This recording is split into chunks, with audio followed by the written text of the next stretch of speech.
Hi friends, Lakshmi recipes Kannada YouTube ಚಾನಲ್ಗೆ ನಿಮಗೆಲ್ಲ ಸ್ವಾಗತ. ಇವತ್ತು ನಾನು ಚಿಕ್ಕ ಮಕ್ಕಳ ರೋಗ ನಿರೋಧಕ ಶಕ್ತಿಯನ್ನು ಹೆಚ್ಚಿಸುವಂಥ ಹಾಗೆ ಮಕ್ಕಳ ತೂಕವನ್ನು ವೇಗವಾಗಿ ನಾವು ಹೆಚ್ಚಿಗೆ ಮಾಡ್ಕೊಳ್ಳುವಂಥ ಒಂದು ಮನೆ ಮದ್ದು ಅಥವಾ ಬಾಳೆಹಣ್ಣಿನ ಒಂದು ರಸಾಯನನ ನಿಮಗೆಲ್ಲರಿಗೂ ತೋರಿಸ್ಬೇಕಂತ ಮಾಡಿದ್ದೀನಿ. ನಾನು ಅದನ್ನ ಯಾವ ರೀತಿ ಮಾಡ್ತಿದ್ದೀನಪ್ಪ ಅಂತಂದರೆ ಬಾಳೆಹಣ್ಣು ಹಾಗೂ ಡ್ರೈ ಫ್ರೂಟ್ಸ್ನ ಯೂಸ್ ಮಾಡಿಕೊಂಡು ಮಾಡ್ತಾಯಿದ್ದೀನಿ. ಅದಕ್ಕೆ ಬೇಕಾಗಿರುವಂಥ ಪದಾರ್ಥಗಳು ನಾನು ಈಗಾಗಲೇ ಬಾಳೆಹಣ್ಣನ್ನು ಹೆಚ್ಚಿ ಕಟ್ ಮಾಡಿ ಇಟ್ಕೊಂಡಿದ್ದೀನಿ. ಬಾದಾಮಿ, ಪಿಸ್ತಾ, ಬಾದಾಮಿ, ಗೋಡಂಬಿ ಹಾಗೂ ಖರ್ಜೂರ. ನಾನು ಈಗಾಗಲೇ ಅಂದರೆ ಹಿಂದಿನ ದಿನ ರಾತ್ರಿನೇ ಈ ಎಲ್ಲ ಪದಾರ್ಥಗಳನ್ನು ಅಂದರೆ ಡ್ರೈ ಫ್ರೂಟ್ಸ್ ಪಿಸ್ತಾ, ಬಾದಾಮಿ, ಖರ್ಜೂರ ಮತ್ತು ಗೋಡಂಬಿನ ನೆನೆಸಿ ಇಟ್ಕೊಂಡಿದ್ದೀನಿ. ಈಗ ನಾವು ಅದನ್ನ ಸ್ಮೂದಿನ ಸ್ಟಾರ್ಟ್ ಮಾಡೋಣ.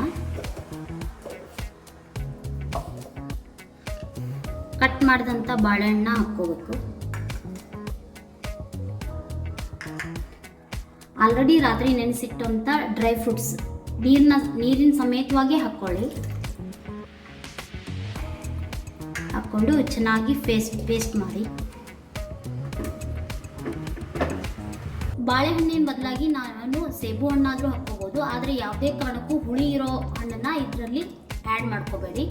ಯಾಕಪ್ಪ ಅಂದರೆ ಕೆಲವೊಂದು ಹಣ್ಣುಗಳು ಆಮ್ಲೀಯವಾಗಿರ್ತವೆ, ಇನ್ನು ಕೆಲವು ಹಣ್ಣುಗಳು ಪ್ರತ್ಯಾಮ್ಲೀಯವಾಗಿರ್ತವೆ. ನಾವು ಎರಡೂ ಹಣ್ಣನ್ನು ನೀವೀಗ ಹೊರಗಡೆ ತಿಂತಿರ್ತೀರ, ಮಿಕ್ಸ್ ಡ್ರೈ ಫ್ರೂಟ್ಸ್ ಅಥವಾ ಮಿಕ್ಸ್ ಫ್ರೂಟ್ಸ್ನ ತಿಂತಾ ಇರ್ತೀರ, ಅವು ನಮ್ಮ ದೇಹವನ್ನು ಸೇರಿದಾಗ ಅಲ್ಲಿ ದೇಹಕ್ಕೆ ಅದು ವಿಷ ಆಗಿ ಮಾರ್ಪಾಡಾಗುತ್ತೆ. ಆದ್ದರಿಂದ ನೀವು ಮಿಕ್ಸ್ ಹಣ್ಣನ್ನು ಹಾಕ್ಕೊಂಡು ಮಾಡ್ಕೋಬೇಡಿ. ಬೇಕಂದರೆ ಬಾಳೆಹಣ್ಣು ಹಾಕ್ಕೊರಿ, ಇಲ್ಲಾಂದರೆ ಆ್ಯಪಲ್ ಹಾಕ್ಕೊರಿ. ನಿಮ್ಗೆ ಯಾವ್ದು ಹಣ್ಣು ಇಷ್ಟನೋ ಅದು ಹಣ್ಣನ್ನು ಹಾಕ್ಕೊಂಡು ಮಾಡ್ಕೋಬೋದು.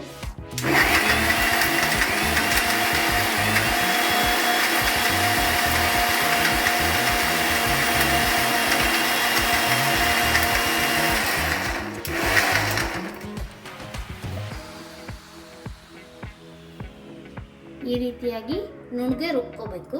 ಬೇಕಂದರೆ ನಿಮ್ಗೆ ಇನ್ನೂ ಸ್ವಲ್ಪ ನೀರು ಹಾಕ್ಕೊಂಡು ಬೇಕಾದರೂ ರುಬ್ಕೊಳ್ಳಿ.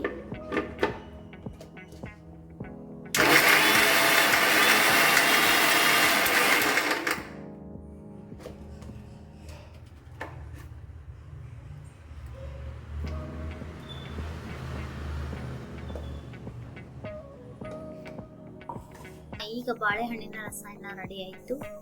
ನಾನು ಇಲ್ಲಿ ಬಾಳೆಹಣ್ಣು ಹಾಗೂ ಖರ್ಜೂರ ಇರೋದ್ರಿಂದ ನಾನು ಯಾವುದೇ ರೀತಿಯಾದ ಸ್ವೀಟ್ನ ಆ್ಯಡ್ ಮಾಡಿಲ್ಲ. ಬಿಕಾಸ್ ಎರಡೂ ಸ್ವೀಟೇ ಇರುತ್ತೆ. ನೀವು ಬೇಕಾದರೆ ಅದನ್ನ ಆ್ಯಡ್ ಮಾಡ್ಕೋಬೋದು. ಈ ರಸಾಯನವನ್ನು ನೀವು ವಾರದಲ್ಲಿ 3 ದಿನ ನಿಮ್ಮ ಮಗುವಿಗೆ ಕೊಡುವುದರಿಂದ ನಿಮ್ಮ ಮಗುವಿನ ಬೆಳವಣಿಗೆಗೆ ತುಂಬ ಸಹಾಯಕವಾಗುತ್ತೆ. ಈ ವಿಡಿಯೋ ಇಷ್ಟ ಆಗಿದ್ರೆ ಶೇರ್ ಮಾಡಿ, ಲೈಕ್ ಮಾಡಿ, ಸಬ್ಸ್ಕ್ರೈಬ್ ಮಾಡಿ. Thank you.